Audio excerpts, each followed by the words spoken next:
oh, they're losing their jobs. They're actually criminals. And if they were poor men, they would go to jail. Hey, how are all my K-pop hoedowns? Well, look what came to fruition. Look what's arrived at the doorstep of my pond. Tea, or should I say crime, and lots of it. We need to talk about the produce scandal, although I feel odd even calling it a scandal because this was a widely believed conspiracy theory by many, including me, for years, and let me tell you, people are smug. People are rejoicing at all this exposure because we have finally been vindicated after all these years of screaming from the rooftops that these shows are fraudulent AF. We all know the story, but for those who don't, we finally have the director-producer of the Produce series arrested and on the record, admitting to rigging votes, as well as admitting to years of accepting agency bribes in return for advancing their trainees in the produce process. We finally caught you red-handed. We got you. We got you. Yeah. You did.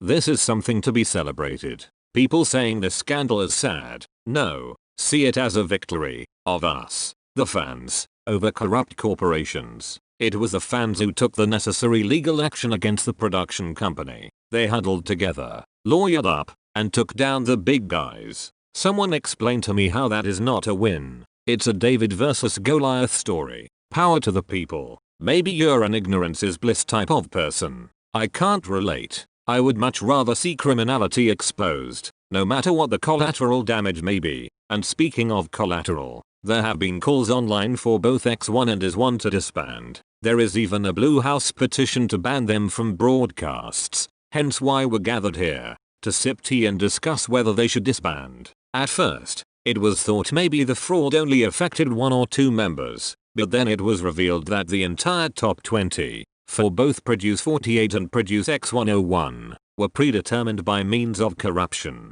That means, every member of X1 and IZONE obtained their spot with the aid of fraud. Every single one. With that being said, is there a legitimate case for disbanding these groups? But before jumping to a yes or no answer, let's dig a little deeper. Of course we understand the argument that disbanding the groups would be unfortunate for members who were oblivious to the corruption that was occurring. They would become collateral damage of a situation they allegedly had no part in. But for those who don't get the backlash, I will play devil's advocate and put forward reasons understanding the sentiment for disbandment. Then you hoedowns can have the final say in the comments. Kermyy's K-pop court is now in session. Disbanding the groups would send a strong anti-corruption message to both the public and companies that this criminality will not be tolerated under any circumstances. Also, are we categorically sure of their innocence, as there is speculation that trainees allegedly received privileged information in advance to other contestants that may have given them an unfair advantage? I wanted to think of an East v West comparison, and I started thinking of the US college admission scandal, one of the biggest worldwide scandals of 2019. In this scandal, it was exposed that parents from all over the world illegally paid and cheated their children into elite schools. Many students claimed to be completely unaware of their parents' actions, but that didn't stop them getting expelled or having admissions revoked. Many universities still opted to cut ties with the students, whether they knew or not. These talented students were competing by an admissions process to enter prestigious schools, silently aided by their corrupt parents, just as the talented trainees were competing via the produce process to get into prestigious idol groups, silently aided by their corrupt agencies. Are the parallels not uncanny? In the end, principles mattered, and the schools decided that the true unfairness would be to let a product of fraud continue to benefit and thrive, whilst others were denied the opportunity. A similar fate could potentially fall upon X1 and IZONE. Would it be fair? Of course it wouldn't. But remind me again, who said life was fair? #reality check. The Korean public was defrauded, period. This survival show's very reason for existing, its USP, was explicitly to put the public in the driver's seat and have them produce a group from trainee to debut. Now that the fraud has been exposed, betrayed these people's trust, played with their emotions and undermined their authority. How could you possibly expect those same people to support this farce of a group? It just doesn't make sense. Principles matter. These groups will no longer inspire pride or joy for certain people. For some, seeing the groups may feel like a slap in the face, a harsh reminder of lies, deceit and corruption. And we know Koreans don't take kindly to corruption. Or are we forgetting that this is a country that impeached their own president following corruption scandals? Ask yourself, should the public have to put up with this principal mockery?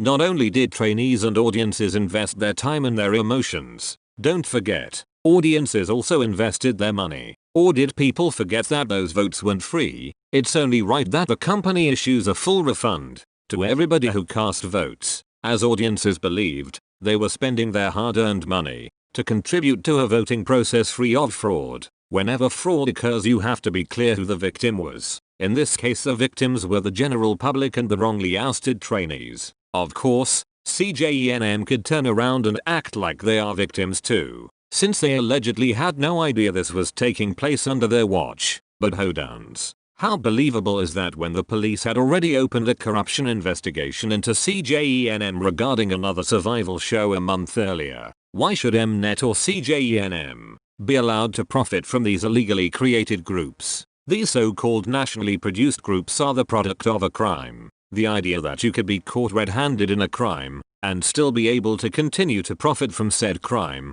after your crimes had been made public is pure lunacy. It defies all logic. Unfortunately, financially supporting X1 and IZONE would also be supporting companies that allowed this fraud to happen. How could you be straight-faced and ask the public to financially support something that deceived and betrayed them? You would tacitly be rewarding criminality. Those companies shouldn't be able to see a single penny of profit from these illegally formed groups. The law should hit them where it hurts, right in the wallet. Theoretically, there's also a case to be made for every trainee bringing a class action lawsuit against these production companies, as all of the trainees entered into an agreement to participate and compete in a process that would be free of fraud. That wasn't the case, and so they would probably be entitled to some form of compensation if the trainees collectively decided to bring a lawsuit against Mnet and CJENM. I think that would be such a bold move, and I would give it a standing ovation because let's face it,